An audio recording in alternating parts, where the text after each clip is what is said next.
ভারতের উত্তরপ্রদেশের শাহজাহানপুরে রাখালের কানে আসে মাটির নিচ থেকে কান্নার শব্দ।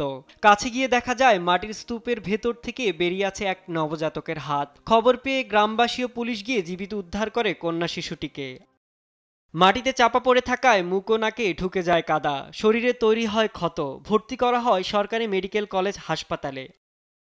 মেডিকেল কলেজের অধ্যক্ষ জানান, শিশুটিকে ভর্তি করার সময় অক্সিজেনের ঘাটতি লক্ষ্য করা যায়, তবে মেডিকেল টিম সর্বোচ্চ চেষ্টা করছে শিশুটিকে বাঁচানোর জন্য। স্থানীয় শিশু রক্ষা সংস্থা ও হেল্পলাইনকে জানানো হয়েছে, তবে শিশুটির মা বাবাকে এখনও চিহ্নিত করতে পারেনি পুলিশ।